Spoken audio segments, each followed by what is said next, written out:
c'est Luc de chez Blefari, j'espère que vous allez tous très bien les amis. Pour ma part, la forme aujourd'hui, comme vous pouvez le voir, nous sommes dans un contexte un peu particulier. Nous sommes en Alsace à plus de 1000 mètres d'altitude où Sébastien, un éleveur de moutons, nous a ouvert les portes de son élevage afin de vous donner quelques renseignements au sujet des moutons. C'est un animal qu'on ne voit pas souvent en vidéo et pourtant qui est très passionnant. Moi-même, j'ai pu être étonné sur toutes les choses qu'il y a à savoir au sujet au sujet des moutons. Pour moi, c'était tout simplement un animal qui faisait de la laine et un peu de viande, mais vous allez voir qu'il y a plein de choses à savoir. Ce que je vous propose les amis, c'est qu'on se retrouve tout de suite à l'intérieur de l'élevage afin de vous donner un maximum de renseignements. Vous êtes prêts? C'est parti. Et ben voilà les amis, on se retrouve avec Patrick. Non, je rigole. Donc là, il s'agit d'un agneau, donc encore un tout petit qui a quelques semaines, 1 ou 2 semaines. Donc avant tout, si ça crie derrière, c'est normal hein. Donc il s'agit de la race, ce sont des Hampshire. Donc il faut savoir que les moutons, il y en a plusieurs. Donc là, il s'agit de Hampshire. C'est une race qui vit plutôt bien en altitude et surtout qui produit pas mal de viande, faut le savoir. Les agneaux en général vont vivre en 10 et 12 ans. Cette race-là en général va vivre plutôt 7 à 8 ans. Tout simplement car en altitude les conditions sont plus rudes, des températures plus basses et potentiellement des maladies qui vont arriver plus facilement. Voilà donc pour la base qu'il faut savoir. Maintenant les amis, ce que je vous propose c'est de voir qu'est-ce qu'ils mangent et également de voir comment on les appelle en fonction de leur âge et en fonction de leur sexe. Allez, c'est parti.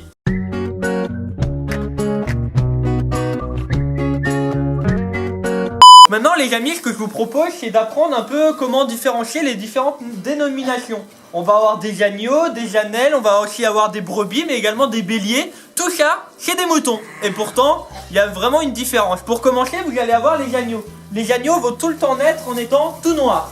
Donc ils sont tout petits, ils ont seulement quelques jours ou alors quelques semaines. Donc là on peut en voir un qui est né il n'y a pas très longtemps. Je vais après vous expliquer pourquoi derrière il y a des box, il y a vraiment un intérêt à tout ça. Et je tiens également à préciser comme quoi ces bêtes là peuvent aller en pâturage. Elles sont sorties pendant les bonnes saisons, c'est-à-dire environ on va dire les saisons printanières. Là en attendant il fait encore très froid dehors pardon. D'ailleurs vous voyez j'ai un bonnet tout ça parce qu'il fait vraiment pas très chaud, voilà, vous êtes d'accord avec moi. Et donc par la suite ils vont dehors. C'est d'ailleurs une des raisons pour laquelle j'ai voulu venir ici. Il faut savoir que c'est un élevage qui fournit on va dire des restaurants étoilés. Donc c'est vraiment des animaux qui sont de qualité, qui sont vraiment jolis et surtout très bien maintenus. Et donc c'est pour ça que je voulais venir ici. Donc après être du petit agneau tout noir, on va encore les considérer comme des agneaux quand ils seront un tout petit peu plus grands. Vous voyez que normalement le mouton est tout blanc. Le mouton est tout blanc et là vous voyez qu'ils sont pas totalement blancs. Et donc en fait quand vous les voyez comme ça, on va encore considérer cela comme des agneaux. Bah oui, t'es content toi?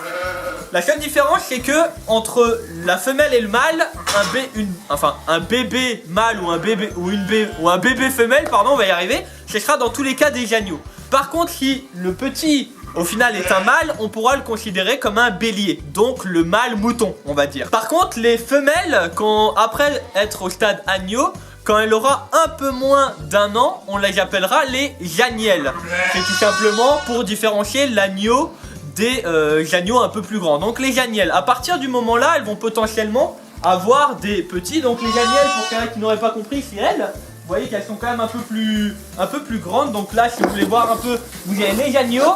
Eux, c'est également des agneaux. Par contre, il y a peut-être des béliers, c'est-à-dire s'il y a des mâles parmi eux, on va les appeler les béliers. Derrière, les un peu plus grandes avec un peu plus de laine chez les janielles. Donc elles vont potentiellement bientôt avoir des petits par la suite. Après le stade agnelle, il va y avoir les jantes-neige et les brebis. Donc ça c'est un peu plus connu. Ça elles sont de l'autre côté, mais ça on y passera tout de suite après. Maintenant je vais vous montrer, je vais vous expliquer pourquoi derrière vous avez des box avec dedans des janielles. Là c'est le cas, tout simplement car dedans, alors on va faire déplacer le troupeau, vous allez avoir des petits. Donc ceux-là ils ont seulement quelques jours. Vous voyez que la mère va tout de suite les voir. Ils ont seulement quelques jours. Le problème c'est que là ils captent pas encore vraiment toutes les logiques. Si on les mettrait à travers le troupeau, si on les mettrait avec tous les autres, d'accord, avec tout le groupe, la communauté, ils risqueraient de se faire piétiner par les autres quand il y a un mouvement de groupe. Comme beaucoup d'entre vous sont au courant, les moutons, quand il y en a un qui court, en général les autres font pareil. Malheureusement les petits, quand ils ont quelques jours, risquent de se faire piétiner, écraser, parce qu'ils n'ont pas encore la logique de partir. Et en plus, il y a encore quelque chose qu'il faut savoir, c'est que le fait de les avoir dans des box restreints va permettre aux petits agneaux de pouvoir bien s'alimenter en lait. Je vais tout de suite après vous parler de l'alimentation, ne vous inquiétez pas. Donc ça va, on va faire un petit récapitulatif, ça va permettre d'éviter qu'ils se fassent piétiner par le groupe et en plus leur permettre d'accéder plus facilement à la mère, c'est-à-dire que là, ils ont un petit box, ça dure que quelques jours, hein, le temps que voilà, l'agneau comprenne vraiment les logiques des choses. Après, il passe à travers la communauté comme vous avez pu potentiellement en voir avant. Ensuite, au niveau de la nourriture, donc il faut savoir, ça crie un peu de tous les côtés, hein, chez les animaux, voilà. Sur la chaîne YouTube, vous êtes habitués. Au niveau de la nourriture, donc il faut savoir que l'agneau, donc les petits, vont boire que du lait. Ils vont se nourrir potentiellement, enfin, j'ai même sûr, que de lait. À partir du moment-là, il faut faire vraiment très attention, parce que si la mère meurt, le petit peut mourir. On est d'accord que voilà, s'il n'y a plus de lait, il meurt. Donc l'objectif va être de le rendre indépendant le plus rapidement possible en buvant des granulés et de l'eau. Donc ici la caméra elle bouge, c'est parce qu'il y a les Janiel qui viennent derrière un peu chatouiller le caméraman, hein. Pour une fois c'est pas Julie derrière les caméras. Et donc le but ça va être de le rendre indépendant le plus vite possible. Et donc petit à petit on va lui donner accès à de l'alimentation en granulés. Donc au final il mangera du lait de la mère de temps en temps dans le groupe, plus des granulés. Ensuite, il va tout doucement arrêter de manger des granulés, de boire du lait et boire de l'eau. Donc il aura de l'eau, des granulés et en plus, comme vous pouvez le voir juste derrière, ils auront accès au foin. Donc il y aura du foin, il y aura de la paille et du regain. Les grosses différences entre tout ça, c'est que la paille, c'est quelque chose qui est très riche en céréales. Et entre le regain et le foin c'est tout simplement la première coupe. C'est-à-dire quand il y a les premières saisons où on coupe, on va appeler ça le foin. Et si maintenant l'herbe qu'on a coupée va repousser et qu'on la recoupe, ça on va appeler le regain. La différence c'est qu'en fait la quantité de nutriments est différente. Le foin va être un peu moins nutritif que le regain. Là pour nous on va donner beaucoup de foin et de paille, pas trop de regain. Pourquoi? Tout simplement car on leur donne de la pulpe de pomme. Alors la pulpe de pomme, il y a pas mal d'éleveurs qui n'en donnent pas, ça j'ai pu voir. Tout simplement car c'est très riche et souvent on va plutôt donner du regain. On va éviter de donner de la pulpe de pomme et du regain tout simplement car c'est beaucoup trop riche. Le regain est très riche et la pulpe également. Si on donne les deux, les animaux peuvent tomber malades, d'accord? Donc là, le choix de cet éleveur, le choix de Sébastien, c'est de donner de la pulpe de pomme. C'est une question de coût également. Beaucoup d'entre vous sont au courant que de nombreux agriculteurs ont de plus en plus de mal financièrement. Le fait de donner de la pulpe de pomme va permettre de faire des économies tout en préservant le côté nutritif. Il faut savoir que c'est des animaux qui sont quand même très bien maintenus, ils ont de la place, sauf quand ils ont les petits, ce qui est totalement normal. Il faut bien que les petits puissent vivre. C'est comme nous quand quand une femme met un enfant au monde, elle vit dans une chambre pendant plusieurs jours. C'est le même principe. Eux ils ont leur petite chambre chacune, on va dire, le temps que le petit puisse grandir. Maintenant les amis, après vous avoir parlé un peu de tout ce qui est nourriture au sujet des Janiel et des agneaux, je vous propose de passer aux jantes-neige et aux brebis afin de vous montrer quelques petites différences quand même au niveau surtout de l'alimentation qui est un peu différente. Allez, c'est parti les amis. Bon les amis, maintenant on se retrouve du côté des brebis et des jantes-neige. Donc comme je vous l'ai dit avant, les jantes-neige c'est tout simplement des moutons qui ont plus d'1 an, tout simplement femelles. Et les brebis, t'as pas? Et les brebis c'est tout simplement des moutons femelles qui ont plus de 2 ans. Pourquoi ils sont à un autre endroit? Tout simplement car elles sont plus âgées, d'accord? Donc elles ont déjà un peu plus l'habitude d'avoir des petits par rapport aux Janiel. Vous allez également pouvoir voir tous ceux-là qui ont encore un peu la laine un peu noire. Tout ça là-bas, ça va également être des agneaux. Par contre, ça va être des agneaux de hante-neige ou alors des agneaux de brebis. Tandis qu'avant, si vous l'avez suivi, c'était des agneaux de Aniel. Donc leur tout premier, d'accord? Eux, ils ont déjà un peu plus l'habitude. En ce qui concerne la nourriture, oui, t'as faim?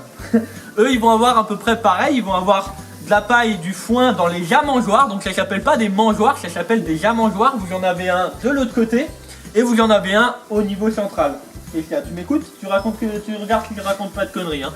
Donc au niveau de la nourriture, voilà. En ce qui concerne les granulés, donc les granulés, eux, ils vont pas trop en avoir. Ils vont en avoir 1 fois par jour. Par contre, tous les agneaux vont avoir la possibilité, comme vous pouvez le voir juste au milieu là, d'accéder justement aux granulés à volonté. Comme je vous l'ai dit avant, les granulés sont très nutritifs. Donc les gens de neige ou les brebis n'y ont pas accès, mais par contre les agneaux y ont accès tout simplement grâce à la grille qui est là-bas. Donc grâce aux barres, les gens de neige ou les brebis sont trop grosses pour passer, par contre les agneaux y arrivent. Vous voyez, c'est plutôt pas mal comme astuce, j'ai trouvé ça plutôt sympa. Donc là vous voyez qu'il y a deux groupes différents, donc je trouvais ça assez cool. Donc là vous allez avoir des jumeaux, et oui, il faut savoir que ça existe également chez les moutons. Vous allez avoir des jumeaux, pardon. Certaines races de moutons vont en avoir 3, voire 4, voire 5. Là c'est une race donc, qui va en avoir en général 1 et 2 ou 2. Voilà, donc là vous allez avoir ceux-là qui sont nés tout seuls. Et là vous allez avoir tout cela. Voilà, chaque petit agneau va avoir un jumeau. Donc après comme ça c'est un peu plus dur de les voir. L'éleveur a plus l'habitude sûrement. Vous voulez à manger? Venez, regardez, on va les faire venir. Voilà, ils sont contents, il y a à manger. Ah ouais, vous êtes contents, hein. Voilà, donc au final c'est vachement cool à faire.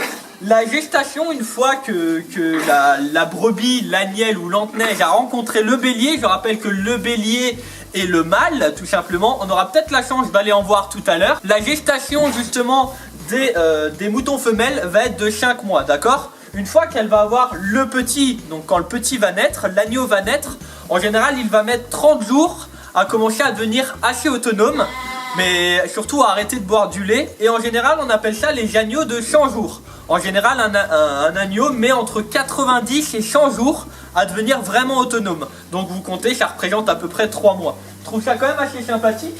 Je rappelle que toutes les bêtes qu'il y a là sont des bêtes qui pour le moment sont à l'intérieur, d'accord, mais qui vont aller à l'extérieur dès le printemps.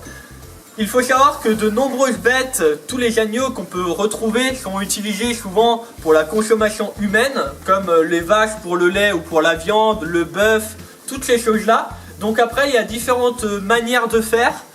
Sébastien, l'éleveur, donc là il n'est pas là, voilà, mais il m'a autorisé à venir, m'a dit à peu près comment il procédait. J'ai trouvé ça assez intelligent. Toutes les bêtes en fait qui sont destinées à l'alimentation vont rester un peu plus longtemps à l'intérieur afin qu'ils se musclent moins. On est d'accord que quand on met l'animal dans les prés, il va escalader, il va grimper, courir, donc il va un peu plus se muscler, ce qui est moins agréable à manger. Et là malheureusement on peut faire ce qu'on veut, 90% des Français mangent de la viande, donc voilà, c'est la réalité, c'est comme ça. Et par contre, toutes les brebis, ante-neige ou agnelles qui vont être destinées à encore faire des reproductions, d'accord, elles vont pouvoir sortir afin de développer leur musculature, et ce qui va leur permettre, quand elles ont des petits, vu qu'elles vont être plus musclées, de faire leurs petits beaucoup plus facilement. J'ai trouvé ça vraiment hyper bien réfléchi et fallait y penser. Moi ça me serait pas forcément venu à l'esprit directement. Donc voilà les amis, à peu près l'élevage. Maintenant ce que je vous propose, c'est d'aller voir les béliers, à savoir que par an il y a environ 130 petits qui naissent ici. Donc c'est quand même pas mal et qui ont quand même pas mal de place, de la nourriture à volonté de tous les côtés. Donc voilà les amis, je vous ai proposé de venir devant les béliers, donc c'est le cas. Vous avez également Patrick, donc là c'est mon pote. Depuis avant il gueule et bien sûr quand on est devant, bah il fait plus hein. Et donc voilà. Là vous avez encore des agnelles pour la majorité qui portent mais qui n'ont pas encore fait les petits. Donc dès qu'ils vont faire les petits, ils vont aller là où on était avant. Les béliers, vous les avez là. Donc les béliers, si vous avez suivi, c'est également les moutons, sauf que chez les mâles, la grosse différence, c'est qu'ils vont être un peu plus balèzes. Faut savoir qu'un bélier, quand il vous charge, comme son nom l'indique, bélier, peut facilement vous péter une jambe, hein, d'accord? À travers un pré, il vient à la tête baissée et il court vers vous et il peut très facilement vous faire très mal. C'est un animal qui est quand même très puissant. Il a quand même une sacrée carrure et c'est un animal qui peut faire jusqu'à 130 kg. Pour cette race, d'accord, quand elle est élevée en montagne, vu qu'il y a quand même pas mal de prés, tout ça, en général, elle fait plutôt dans les 100 kilos parce qu'elle est bien musclée et elle fait pas mal de sport, d'accord. Par contre, pour la même race qui est élevée plutôt en plaine, vu qu'il y a c'est moins sportif, elle peut atteindre jusqu'à 130 kilos. Les mâles vont faire 100 à 130 kg, les femelles vont être plus vers les 70 kg, ce qui est quand même assez quasiment le double. Vous imaginez une agnelle de 70 kg avec un bélier de 130 kg. Vous imaginez, c'est un truc de ouf quoi. Donc voilà, donc sinon il ressemble énormément, ça a juste une autre carrure. Au niveau de l'alimentation, bah, c'est quasiment la même, hein, c'est même exactement la même, au final c'est la même race, sauf que chez les mâles, c'est comme chez nous, les hommes et les femmes, on mange quasiment la même chose, à quelques différences près, mais globalement c'est pareil, on peut même aller un peu plus près depuis l'autre côté pour les voir d'un peu plus proche. Alors je vais pas aller dedans, hein, vous imaginez bien, hein, parce que bah, ils peuvent très facilement nous charger, c'est des bêtes qui ont pas trop peur par rapport aux femelles, parce que si elles se sentent menacées, elles n'hésiteront pas à charger. Donc voilà les amis, pour conclure cette vidéo, ce que je vous propose c'est de nous retrouver avec un joli paysage derrière. Allez, à tout de suite. Et ben voilà les amis, j'espère vraiment que cette vidéo auprès d'un élevage de moutons, on va dire globalement maintenant, vous aura plu. Je tiens également à dire que je reviendrai ici pour faire une vidéo, car c'est un endroit où il y a énormément de mariages tous les ans. Et oui, c'est quand même assez insolite, mais je vous mets quelques photos par-ci par-là afin de vous montrer comme quoi ce milieu peut être vraiment transformé pour faire des mariages assez insolites. Et j'ai été invité afin de venir lors d'un mariage auprès des animaux. Donc je trouve ça tout simplement hyper cool à vous proposer. Et je remercie d'ailleurs Sébastien de m'avoir fait cette proposition. Je l'accepte avec très très grand plaisir. Je vous mets le lien pour si jamais ça peut vous intéresser dans la description, mais on en reparlera encore, ne vous inquiétez pas. Et comme d'habitude les amis, si cette vidéo vous a plu, n'oubliez pas le pouce bleu, vous pouvez également la partager. Voilà, c'est quelque chose qui n'a pas encore été fait, j'ai trouvé ça trop cool de le faire, j'ai appris plein de trucs pour ma part également. Si vous ne l'avez pas encore fait, vous pouvez vous abonner en cliquant juste à ma droite. Mettez la petite cloche pour ceux-là qui ne sont pas encore avertis pour les notifications. Regardez mes 2 dernières vidéos. Et je vous dis donc à très bientôt, c'était Luc de chez Bleffaris. Ciao tout le monde.